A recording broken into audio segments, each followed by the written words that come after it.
Have you ever felt tired of working hard for your money and wondered if you could make a passive income without barely lifting a finger? Well, good, you've come to the right place because today we're talking about dividends, and I want to show you how it's one of the most effective and powerful tools for making a passive income. I want to give you a breakdown of what dividends are, how they work, how they're paid, and really everything in between. And in classic Dan fashion, I've got an out-of-the-box analogy for you that I hope will really drive it home. So stick around to the end of the video so I can show you how dividends are a passive income giant. And if the market's on the mend, then let's talk about dividends. Ooh, those sweet, sweet rhymes.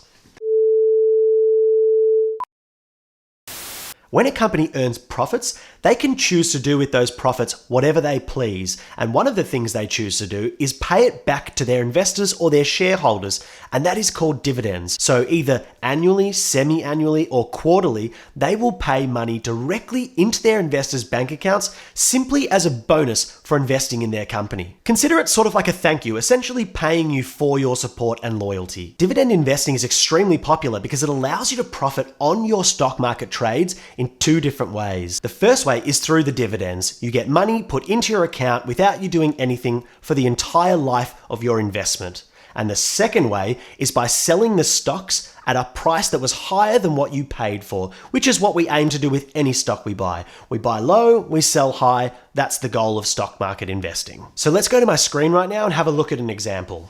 If we buy 100 shares in Microsoft at the current price, so 100 times $186.74, we'll be paying $18,674. And as we can see here, which is the dividend and yield, that's showing us what the dividends are for that company. So Microsoft offers $2.04 per share. And to work out the dividend yield, you come over to your calculator and you divide the dividends per share, which is $2.04, by the current stock price, 186.74. And that's going to give you, we'll times that by 100, and that's going to give you 1.09%, which is the same as the dividend yield. And always remember, what you see here, the dividend yield, that is always the yearly figure. So if they pay quarterly, you have to divide that by 4. So for example, Microsoft, they pay quarterly. So we take that $2.04, and we divide it by 4, and then we get 51 cents. And over the year, they'll pay us 51 cents times by the amount of shares we have, 100. They're going to pay us $51 every quarter for the year. And if we times that by 4, which is the entire year, we get $204 over the year just simply for investing in Microsoft. That is the bonus we get as a thank you from Microsoft for investing in their company. And by the way, I actually touched on dividend yields in this video that I'll link over here. It goes over all the different things that you see on a stock quote, helps you understand them and interpret them, and it's nice and simple. So check that video when you get a chance. Now, a really important thing to remember about dividends is that no company is obligated to pay them. It is completely up to their discretion. They can pay whenever they want, as often as they want, as much as they want, and they can change it at any time. And in fact, they can actually get rid of their dividends altogether if they wanted to. And in Microsoft's case, they actually didn't pay dividends to their investors for the first 16 years of their company's history. And the reason for that is because they wanted to invest the money into their own company to grow at a rate that was faster than the overall market. And by the time they actually started paying dividends, all of their investors that had been there from the beginning were already well and truly wealthy. So you can see there are different sides of the equation, and each company handles dividends differently, but there is no obligation to pay them at all. So let's just go over to my screen again for a second because I want to show you some other things that you need to look at if you're looking to get into dividend stocks. So if you're looking to buy dividend stocks, the very first thing we need to do is come over here and look at the dividend yield. And we've already looked at Microsoft and we know that they offer one, but here we can see $2.04, 1.09%. That is the most important thing to check first. Now, the second thing we want to do is look at their dividend payout history. And the way we do that is we come over here to the historical data tab, click that. First thing we want to do is see what it's showing us, which is historical prices. That's the default. We want to change this to dividends only. Then we choose the date. We come over here, click the X, and you'll notice I live in Australia and we do things a bit differently here. So we go day of the month, 1st of Jan. I guess in that instance, it's the same anyway, but 1st of Jan, 2010, let's say. Click done. Then we go over here and we click apply.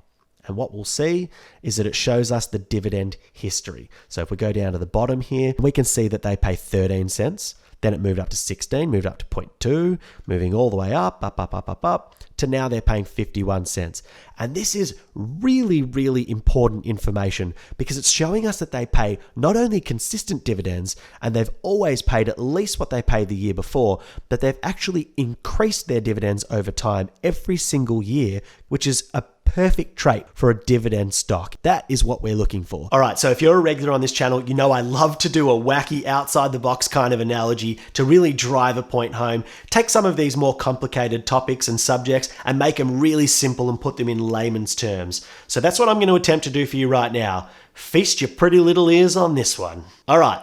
I want you to think of Dansplained, the YouTube channel, this YouTube channel, in case you're confused, as the company, and the videos that I post are the dividends. Now, if you subscribe and invest your likes and comments into Dansplained, YouTube will see that engagement, see that you're enjoying the videos. They will promote my channel, which is going to help the channel grow, which is the profits that it needs to keep posting videos or paying out dividends. And that's the way it works with real companies too. They have to be able to afford to pay the dividends, just like a YouTube channel has to be able to grow to keep motivated to be able to post videos or pay dividends. Does that make sense? Because in here it makes sense, but sometimes when I say things out loud, it doesn't come out quite the way it sounded in my own mind. So let me know in the comment section down below if that made sense to you, please. By far, the biggest appeal of dividend stocks, and the reason that so many people like to invest in that way, is that you are drip-fed money into your account for doing nothing for the entire life of your investment. And that is such a powerful passive income tool. For the entire time you invest,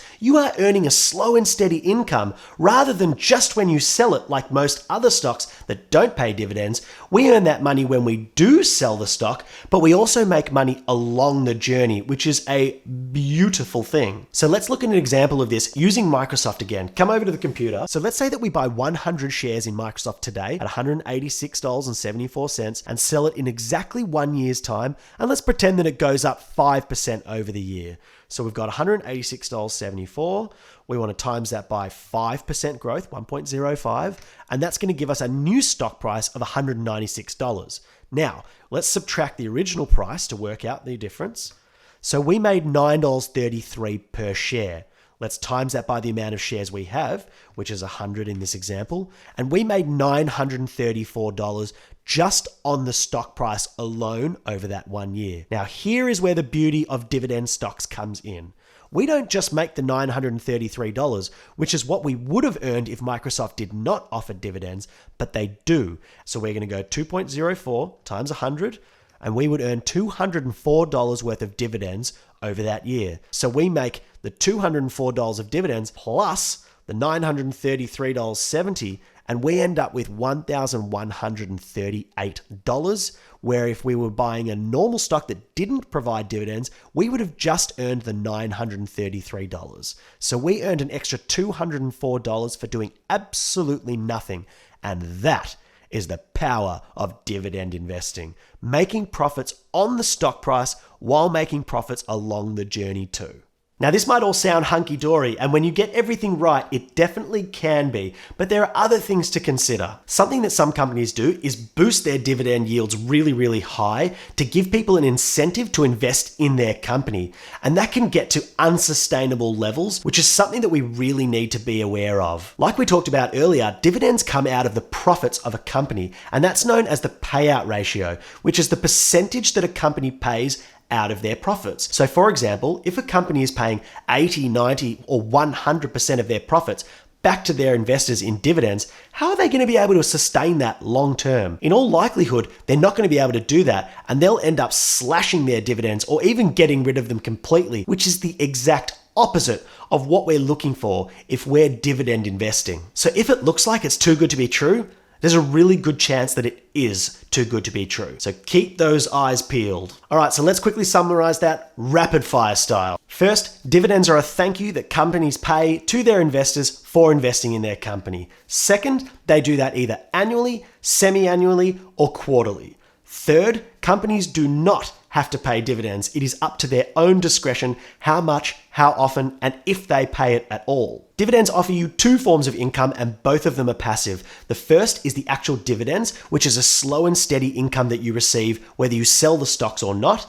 And the second form of income is when you eventually do sell the stock for a price that was higher than what you paid for, which is what we all try to do when we buy stocks. We buy low, we sell high. That's how you succeed on the stock market. All right, guys, thank you so much for joining me. I really appreciate it. As always, please do follow my example from earlier. Like this video down below. Comment what your thoughts were on the video, because I love interacting with you guys, hearing your feedback, answering your questions. I get a real kick out of that. So please do that. Subscribe if you haven't already. And until next time, I'm Dan, and you've been Dansplained. See ya!